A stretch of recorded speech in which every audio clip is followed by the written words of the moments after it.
Welcome everybody to our first in-person board meeting, Tuesday, July 13th. Glad to see you all here. Join us in the Pledge of Allegiance, Mr. Puglia. I pledge allegiance to the flag of the United States of America, to the republic for which it stands, one nation, under God, indivisible, with liberty and justice for all. Roll call. Supervisor Webber. Here. Councilman McCarthy. Here. Councilwoman Miller. Here. Councilwoman Inzarella. Here. Councilman Bowman. Here. Okay, Deputy Clerk. Okay, we're going to start out with correspondence. There's 3 special events and 3 parade permits. The first is the St. James Festival Day, Sunday, October 3rd, from 12 to 6. Community Association of Greater St. James Summer Nights on Wednesday, August 25th, from 5 to 10. The Kings Park Chamber Mondays on event. They're going to event rescheduled for July 12th was canceled due to weather, so it's going to be rescheduled to July 26th from 5 until 10. 3 parades. The Sunrise Drum and Bugle Corps on September 11th, a Memorial Day parade from 11 to 2. Kings Park Homecoming Parade on Saturday, October 9th, from 12 until approximately 2, and the Smithtown High School East Homecoming Parade on Saturday, October 7th, from 12 until approximately 1:30.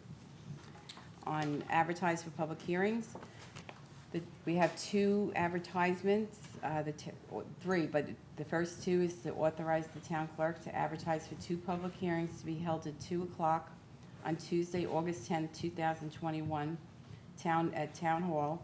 The first is to consider the town's entry onto property located at 306 3rd Avenue in St. James for the purpose of removing or remediating the violations of Chapter 322 and Chapter 221 of the Town Code, and the violations are described on the agenda.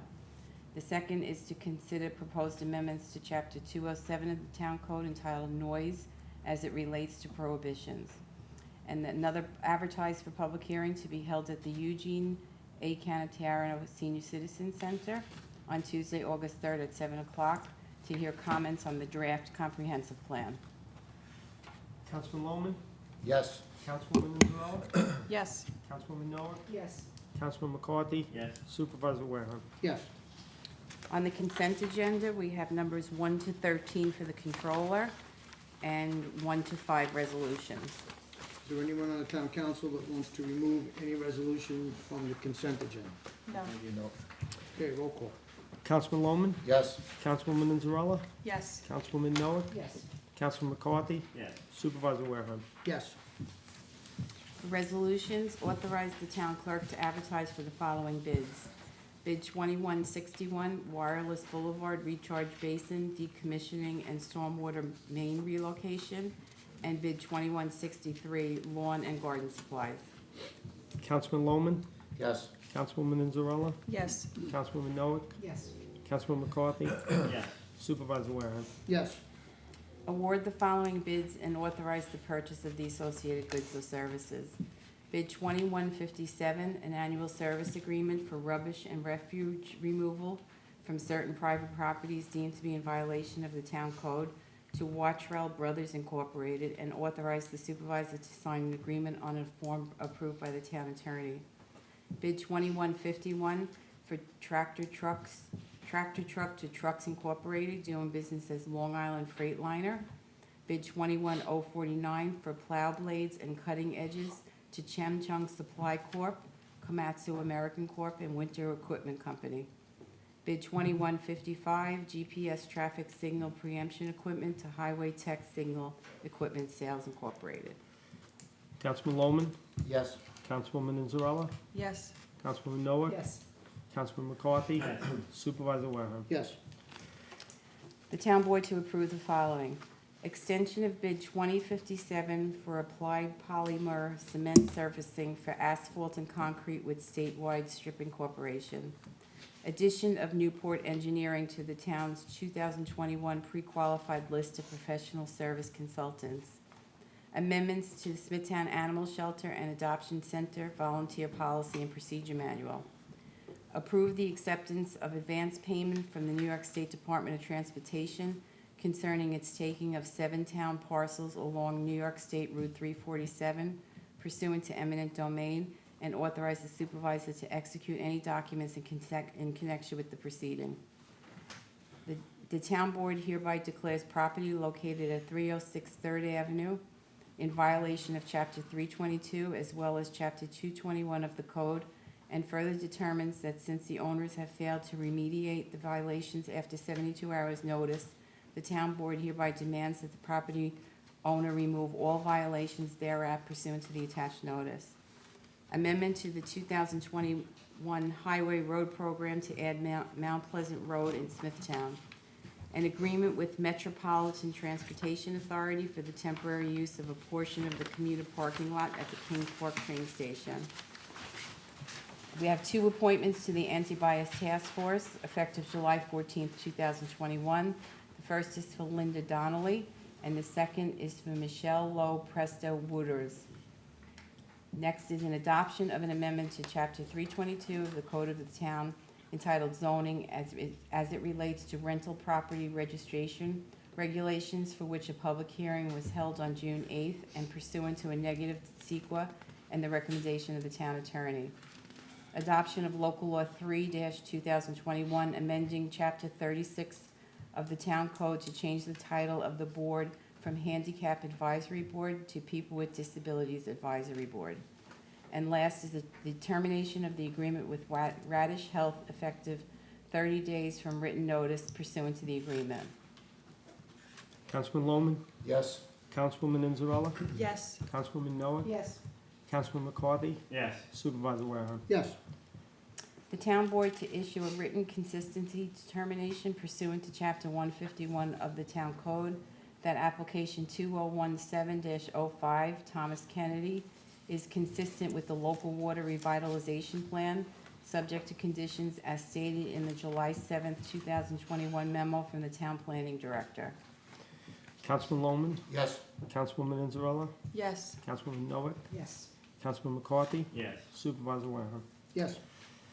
Approve special exception petition 2015-07 for a Tier 3 public telecommunications facility as submitted by Elite Towers for property located on the west side of Old Dock Road, 175 feet north of Orchard Road in Kings Park, subject to which a public hearing was held, and the date of February 2nd is actually January 21st, 2016, and pursuant to a recommendation from the town planning director dated July 9th and a sequence statement of findings dated July 22nd, 2021. Councilman Lohman? Yes. Councilwoman Inzarella? Yes.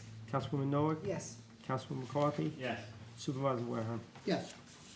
Authorize the supervisor to execute the following resolutions on a form approved by the town attorney.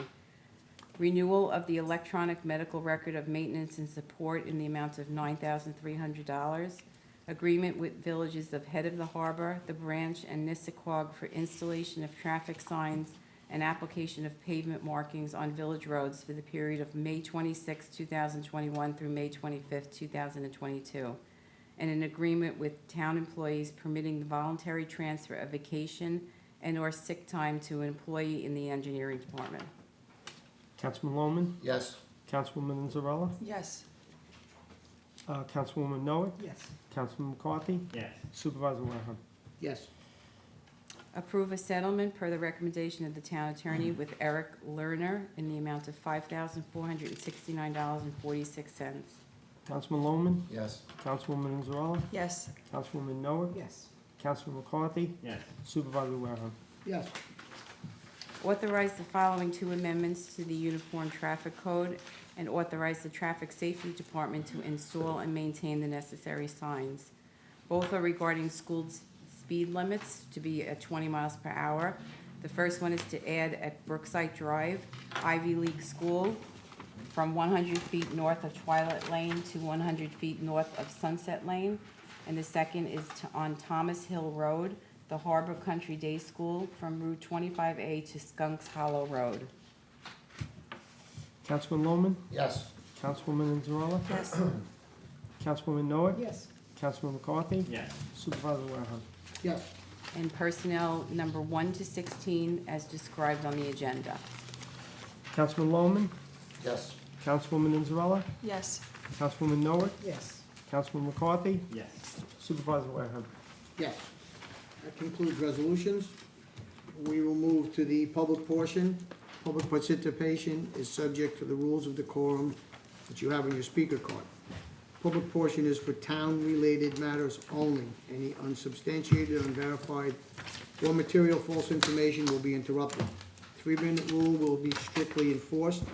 Please give us your name and address, and please address the town board.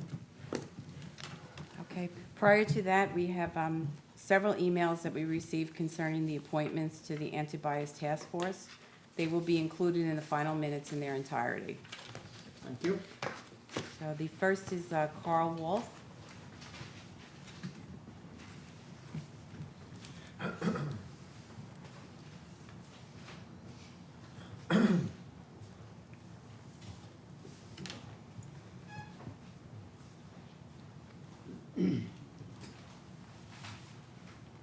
Yes, I'm here about the problems with my property on 306 Third Avenue. I just wanted to say, similar conditions exist in this neighborhood, some in worse condition for years, at least one on a commercial building, and has nothing been done. My packet I received from the legal department contains copies of emails from the town attorney, one on a cook line in a restaurant, and another from the town versus Cocal, warning about opening unnamed emails. I now know why town attorneys cannot represent the town in civil court when they can't get a simple packet correct. I went to the district court for town matters on this issue and was given a September date for completion. That was not good enough for town attorneys, so they initiated this procedure, and shortly thereafter, I had 2 police cars and a social worker arrive at my home to remove me for my own protection. I guess town court is only existing to collect fines. The structure referred to in the material I received was no structure. It was simply shipping crates stacked as a stackable platform to assess the roof for repairs, which the town was requiring. It was only 12 square foot in area, and by town code, anything under 50 square foot is exempt from code. Now we must access the roof from ladders, which is far more dangerous. 72 hours allowed for repairs before a summons is ridiculous for a town which couldn't get permitting in place for Memorial Day parade because of lack of time, but 6 days later had a social gathering in Smithtown with no social distancing. Looking forward, I will do everything within my power to abide by town code, even if it kills me. Thank you. Thank you. Okay, the second speaker is Barbara Caniglia.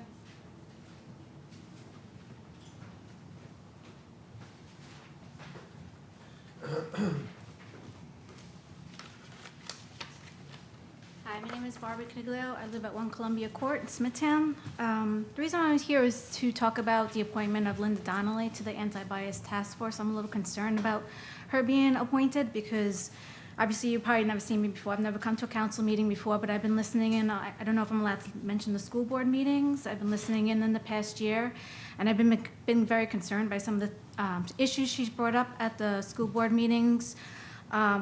Some of them, I have an issue with, but I'm just going to say a couple of things that this is from a July 6th meeting that happened last Tuesday. Some of the things that she mentioned during the meeting. She was talking about how children are being brainwashed by the teachers in the Smithtown School District, which I do not agree with. I have 2 children in the Smithtown School District. I have been watching the bullying going on at these school board meetings, and some of the things that have been brought up in these school board meetings has been like eye-opening, and honestly, my husband listens to these meetings when I'm listening to them on my phone, and he says to me, why didn't we move to Connecticut? Because he could not believe the words that, this is New York, coming out of these parents' mouths. She also said, children are fighting with their own children about being indoctrinated, and they're only listening to one side of the story. She talks about how she watches Fox News and Newsmax, which is fine, but I feel like her opinions then are being indoctrinated by Fox News and Newsmax, and she's gonna bring that to the anti-bias task force. So I feel like it's kind of an oxymoron to have her on, a biased person on the anti-bias task force. My husband and I have actually just joined the anti-bias task force. We only heard about it recently. We haven't gotten involved yet because we haven't gotten any emails about it. I actually received an email yesterday telling my information, and I do want to become more involved with it because I think it's something that this community needs, especially everything that's going on with the school boards lately. And that's just why I'm here. Okay, thank you. If you're interested, you can contact Councilwoman Noack. She's the liaison to the anti-bias task force if you're looking for an appointment. And just as a point of information, the town of Smithtown government has no jurisdiction, nor do we get involved in any of the Smithtown School District's politics. Right. Just a quick question, can I ask you, how did she get nominated to do you guys even know about this? Members of the anti-bias task force are appointed by the town board, which happened today, and they serve at the pleasure of the town board. So if in fact there was any problems, town board has jurisdiction over removal, et cetera. So somebody up here appointed her? You heard a vote today about appointing her, yes. Okay, thank you. Thank you. Supervisor, that's all we have. Okay, thank you for your participation this afternoon. I move to close the meeting. Second. Supervisor Warehan, Yes. Councilman McCarthy, Yes. Councilwoman Noah, Yes. Councilwoman Zarella, Yes. Councilman Lawman. Yes.